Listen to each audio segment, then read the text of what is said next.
अब देखें, अब हम डिस्कस करेंगे सी स्विच को। तो सबसे पहली चीज़ जहन बनने में आ जाती है कि ये हम क्यों करते हैं। अब मैं डिस्कस करूँगा, थोड़ा सा पीछे जाऊँगा इसके लिए। अगर मैं पीछे वाला स्लाइड ले लूँ, पहले पीछे वाले स्लाइड को थोड़ा सा रिवाइज करते हैं। देखिए यहाँ पे आपने एक कंडीशन इफ़ यहाँ पे रखा है, एक कंडीशन यहाँ पे रखा है, ये आपका कंडीशन 1 हो गया, ठीक हो गया। दूसरा आपका कंडीशन 2 हो गया। आप कंडीशन देखते जाइए, ये कंडीशन पे आपने फोकस करना है कि ये मैं क्यों डाल रहा हूँ, इसको मैं सिर्फ क्यों फोकस कर रहा हूँ। यहाँ पे एक और कंडीशन आ गया, यानी मान लो कि ये C3 हो गया, कंडीशन 3। एक यहाँ पे एक कंडीशन पड़ा हुआ है, कंडीशन 4 यहाँ पे हो गया, ठीक हो गया जी। आगे एक और कंडीशन भी आ रही है, वो भी एक तरह की कंडीशन है, कंडीशन 5। कितने कंडीशन हो गए आपके इस कोड में। ये जो कोड मैंने लिखा है इसमें मैक्सिमम जो कंडीशन है वो 5 कंडीशन है। अब हम ऐसा क्यों ना करें, अब हम ऐसा क्यों ना करें कि ये सारे कंडीशन को मैं मिनिमम करूं, कम से कम लेके आओ। तो ये जो चीज होगी ये आपको कौन देगा, ये आपको स्विच की जो है वो स्ट्रक्चर देगी। जब आप अपने, यानी ये कंडीशन किस तरह मिनिमाइज कर सकते हैं, कम कर सकते हैं, इन अदर वर्ड कम कर सकते हैं। आगे स्लाइड में यही कुछ होने वाला है कि जितना आपने कंडीशन रखे हुए ना, लंबा चौड़ा किस्सा बन रहा है ना, वो आप स्विच से कर सकते हो। तो स्विच का मेन टारगेट यही है। ठीक हो गया जी, यहां तक पॉइंट क्लियर। अब देखिए, अब हम प्रॉपर इसको डिस्कस करते हैं कि ये किस तरह वर्क कर रहा होता है। पहले तो आप इसकी साइंटिक्स, ये वर्ड मैं सही तरह से बोल नहीं सकता, साइंटिक्स, इसकी साइंटिक्स इस फॉर्म में होती है। अब इसको समझने की कोशिश करते हैं। पहले मैं एक एग्जांपल लेता हूँ, फिर आपको फिर ये क्लियर हो जाएगा जी। अब देखिए, एग्जांपल कुछ इस तरह से हैं कि फॉर एग्जांपल एक स्टूडेंट है, मान लो कि कोई स्टूडेंट है, उसने क्या रखा है अपना, उसका एक फॉर एग्जांपल उसको एक आईडी मिल जाती है। उसको क्या मिल जाती है, एक आईडी मिल गई। जब उसे ये आईडी मिल गई, जब वो कंप्यूटर में या जो साइट है उसमें फिट करेगा, सपोज कर ले 100, ये आईडी उसने फिट की। अब जब वो आईडी ये फिट करेगा तो इस बंदे के मुतालिक पूरी इंफॉर्मेशन आपको साइट पे नज़र आएगी। मान लो ये आप यूटी पेशावर में पढ़ रहे हैं, तो यूटी पेशावर आपको एक प्रॉपर ये आईडी देता है, तो आपकी पूरी इंफॉर्मेशन यहाँ पे आ जाती हैं। असल में पूरी इंफॉर्मेशन किस तरह वर्क कर रही होती है, वो पूरी इंफॉर्मेशन आपने इन केसेस में रखी होती है। ठीक है, यानी केस 1 वैल्यू। ठीक है, अब मैं प्रॉपर इसको डिस्कस करता हूँ ताकि क्लियर हो जाए। पहले आप लिखोगे स्विच, फिर जो भी आपकी आईडी है, मतलब जो भी है वो डालोगे। ठीक है, और केस 1 में फॉर एग्जांपल सपोज कर ले, केस 1 में आपने एक वैल्यू रखी, यानी आपके कोई भी इंफॉर्मेशन है वो आपने रखी 1 2 से। ठीक है, और यहाँ पे आपने अपने रिजल्ट को लिखा कि आप अपना क्या प्रिंट कर रहे हो, यानी प्रिंट आपने वही रखना होता है जो आपने प्रिंट कर रहे हो। अगर केस 1 ट्रू हो जाए तब आप क्या करोगे, इस चीज़ को प्रिंट हो जाएगा, ये आपकी चीज़ क्या हो जाएगी, प्रिंट हो जाएगी, ये आपकी प्रिंट हो जाएगी। सपोज कर ले, फिर अंदर डालते हैं ब्रेक। ब्रेक क्यों डालते हैं, फिर आपने पीछे लिखना होता है ब्रेक। ब्रेक का मतलब ये होता है कि सपोज कर ले अगर यही चीज़ ट्रू हो गई तो आपका जो कंपाइलर है, या आप जो रन कर रहे हो या जो आप कोड बनाया हुआ है, वो आगे काम नहीं करेगा, इन चीज़ों के ऊपर काम नहीं करेगा, बल्कि आपकी कोड को ब्रेक करेगा, तोड़ देगा, यहाँ तक वर्क करेगा, पीछे नहीं जाएगा। ठीक है, क्योंकि उसे डिज़ायर रिजल्ट मिल गया। अच्छा जी, ये चीज़ भी ओके हो गई। अब कुछ और चीज़ें, सपोज कर ले दूसरी आपने वैल्यू रखी है केस वैल्यू, एग्जांपल से ये चीज़ बड़ी अच्छी तरीके से क्लियर होगी। केस वैल्यू 2 में एक आपने वैल्यू रखी है। ठीक है, तो जैसी वो इसके अंदर आ जाएगा, वो आपको फॉर एग्जांपल ये केस ट्रू हो गया, केस 1 सपोज कर ले फेल हो गया, तो वो केस 2 में जाएगा और आपको प्रिंट करके देगा आपका डिज़ायर्ड रिजल्ट, आपने जो यहाँ पे लिखा होगा। सपोज कर ले ये ट्रू होगा तो यहाँ पे कोड ब्रेक हो जाएगा, यानी वो तोड़ देगा, आगे नहीं जाएगा। ठीक है, तो लास्ट पे हम इसका सिंटैक्स क्या रखते हैं, डिफ़ॉल्ट। मान लो कि केस 1 भी ट्रू नहीं है, केस 2 भी ट्रू नहीं है, तो वो डिफ़ॉल्ट में जाएगा और वो आपको क्या करेगा, रिजल्ट देगा। ठीक हो गया, इस तरह ये वर्क कर रहा होता है। लेकिन जब मैं एग्जाम्पल बनाऊंगा तो एग्जाम्पल से ये चीज़ें बड़ी अच्छी तरीके से क्या करती है, क्लियर होती है। मतलब ये सी स्विच किस तरह होता है? सी स्विच असल में कुछ भी नहीं है। सी स्विच क्या होता है कि फॉर एग्जाम्पल एक स्टूडेंट है, एक स्टूडेंट के ऊपर तो डिफरेंट इंफॉर्मेशन होती है ना, डिफरेंट कंडीशन होती है, डिफरेंट कंडीशन। ये इसकी आईडी है, ये इसका रूल नंबर है, ठीक है, और ये इसका बेच नंबर है, बहुत सारी चीज़ें होती है, ये इसका सेमेस्टर है, ठीक हो गया। इस तरह ये वो डिफरेंट कंडीशन। लेकिन जो केस की यूज़ करते हैं क्योंकि हम मल्टीपल ऑपरेशन को मिनिमाइज करना चाहते हैं ताकि बेस्ट तरीके से वो क्या करे, वर्क करे। एग्जाम्पल से ये चीज़ें बड़े अच्छी तरीके से क्लियर होगी। अब देखिए ये एग्जाम्पल मैंने डाली हुई है। पहले क्या रखना है आपने, पहले आपने रखना होता है सपोज कर ले इंक्लूड studio.h लिखोगे, studio.h लिखा आपने, ये चीज़ ओके हो गई, ये तो वैसे भी आपको पता है। फिर इंट मेन लिखोगे, क्या लिखोगे, इंट मेन लिखेंगे, फिर स्मॉल ब्रैकेट, फिर कर्ली ब्रैकेट, फिर इंट डे। अब आप देखें डे के लिए मैं यूज़ कर सकता हूँ ये, ठीक है। अब आप कहोगे कि ये स्विच मैं यूज़ कर सकता हूँ डे के लिए। अब आप कहोगे कि सर ये क्यों यूज़ कर रहे हो? असल में अगर आप देखें 7 डेज़ हैं तो इसका मतलब है कि मैंने 7 केसेस बनाने हैं। बड़ा मुश्किल काम है ना, बड़ा मुश्किल काम है।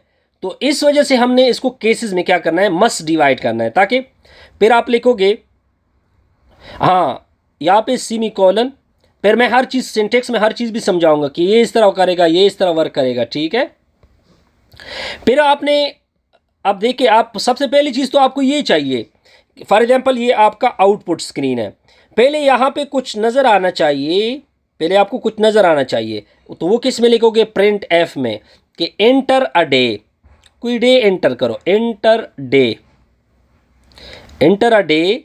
नंबर हमने क्या रखा, 1 2 3, यानी 1 से 3 तक, फिर ये और सेमी कोटेशन मार्क, फिर सेमी कॉलन। फिर जो ये तो आपको इज इट इज नज़र आएगा, ये चीज़ इधर आपको आउटपुट में नज़र आएगी, एंटर डे नंबर,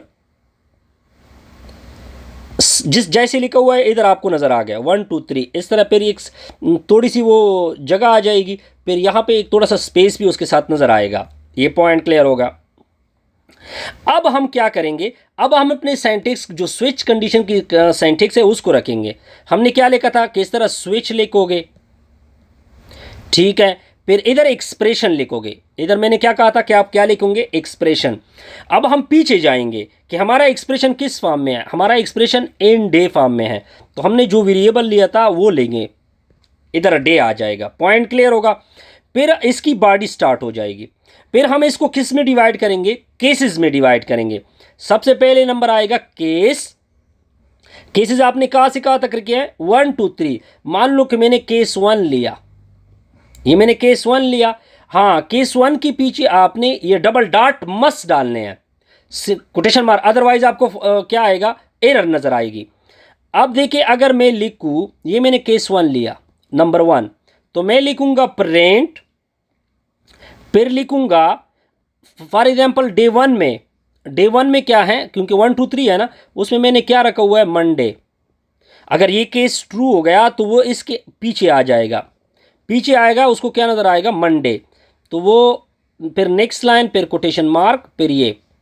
फिर सपोज कर ले यहाँ तक ट्रू हो गया तो मैं क्या डालूंगा, ब्रेक डालूंगा, कि बस हमारी रिजल्ट ट्रू हो गया, हमें जो मिलना था वो मिल गया। तो वो आगे काम नहीं करेगा, आगे वो जाएगा। सपोज कर ले ये कंडीशन, सपोज कर ले अगर ट्रू है तो आपको प्रिंट यहाँ पे नज़र आ जाएगा कुछ। मान लो कि वो रिजल्ट क्या है, ट्रू नहीं है। स्विच आपने डाला है, बार बार नहीं डालोगे, बस आपने केस 2 में जाना है। सपोज कर ले 1 2 3 है ना, तो मैंने 1 2 सेकेंड केस में क्या डाला, 2 डाला। अब हम नेक्स्ट क्या प्रिंट करेंगे, प्रिंट एफ करेंगे।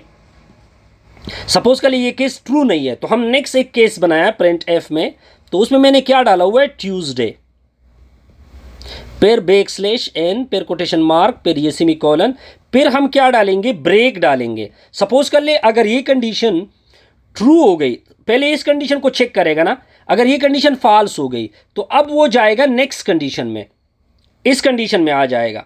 जैसे नेक्स्ट कंडीशन में आएगा तो आपने वैल्यू क्या रखी है, 2, तो वो क्या करेगा, यानी क्योंकि 1 2 3 है ना, 1 2 3 है तो 2, तो जैसे वो ये कंडीशन सपोज कर लिए ट्रू हो गई, तो जब ये ट्रू होगी तो वो इसमें आ जाएगा, और इसमें मुझे क्या नज़र आ रहा है, ट्यूसडे, तो वो आपको क्या प्रिंट करके देगा, ट्यूसडे।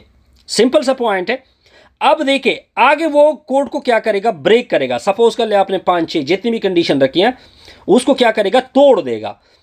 ये भी चीज़ ओके, इसको पहले चेक करेगा, केस 1 को चेक किया उसने लेकिन वो फॉल्स हो गई, तो फिर उसने केस 2 में गया तो वो उसने चेक की, वो ट्रू आ गई, तो वो तो कोड को क्या करेगा, तोड़ देगा, आगे केस इसके की तरफ नहीं जाएगा।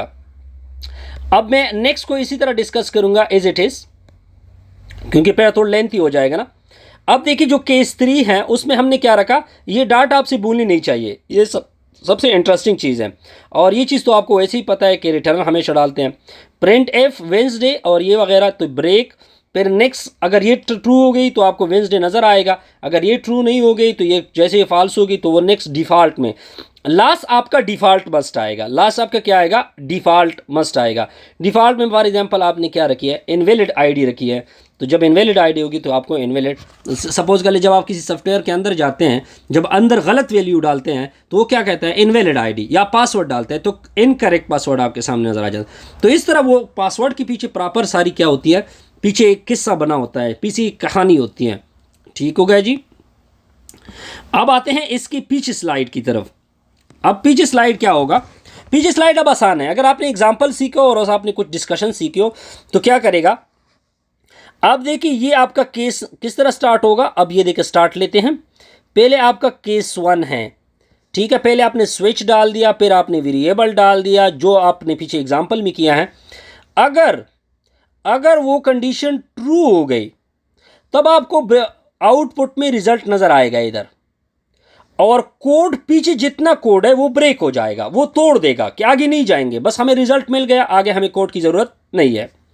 अगर ऐसा हो, सपोज कर ले ऐसा हो गया कि आपकी कंडीशन फॉल्स हो गई, ये कंडीशन केस नंबर 1 क्या हो गया, फॉल्स हो गया, अब उसको ज़रूरत पड़ने वाली है केस 2 की, तो वो केस 2 में जाएगा। अगर केस क्या है, ट्रू है, जैसे कि आपने मंडे देखा फॉर एग्जांपल, आपने वैल्यू डे 1 या केस 1 डाला था, ठीक है, तो अब आपको मंडे नज़र आ गया तो ट्रू हो गया। जैसे वो केस ट्रू होगा तो आगे जो पीछे कोड नज़र आ रहा है वो इसको तोड़ देगा, उसको ब्रेक करेगा कि नहीं आगे नहीं जाना, बस हमें अपना रिजल्ट इस स्लाइड में मिल गया। सपोज कर लिए ये फॉल्स हो गया तो अब आप केस 3 की तरफ जाएंगे। अब जैसे ही केस 3 की तरफ जाएंगे, केस 3 के 2 डायरेक्शन होते हैं, या ट्रू में जाओगे या फॉल्स में जाओगे।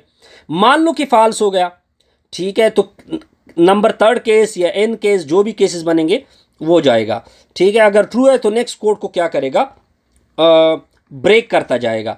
तो इस तरह स्विच जो है मल्टीपल ऑपरेशन को सिंगल वेरिएबल से क्या कर रहा है, एक्सप्रेस कर रहा है। क्लियर हो गया जी। मल्टीपल एक्सप्रेशन होते हैं ना, मान लो मैं मल्टीपल एक्सप्रेशन का मतलब ये है, सपोज कर ले 2 + 3, ठीक है, -4 + 5 तक़सीम 6 4 तक़सीम 2 या ज़रबे 5, ये मल्टीपल ऑपरेशन आपने यूज़ किए, लेकिन आपको सिंगल एक रिज़ल्ट मिल रहा है। तो इस तरह जैसे कि मैंने ये एग्जांपल ली, तो स्विच केस भी ऐसा कर रहा होता है सी में। बड़े आसान सी चीज़ें हैं, बस आपने जस्ट इसको क्या करना है, रीड आउट करना है, तो ये चीज़ें आपकी क्या होगी। फिर इंशाल्लाह नेक्स्ट जाएंगे सी फॉर लूप, सी में जाएंगे कि सी किस तरह वर्क कर रहा होता है। इस तरह हमारी ये वीडियो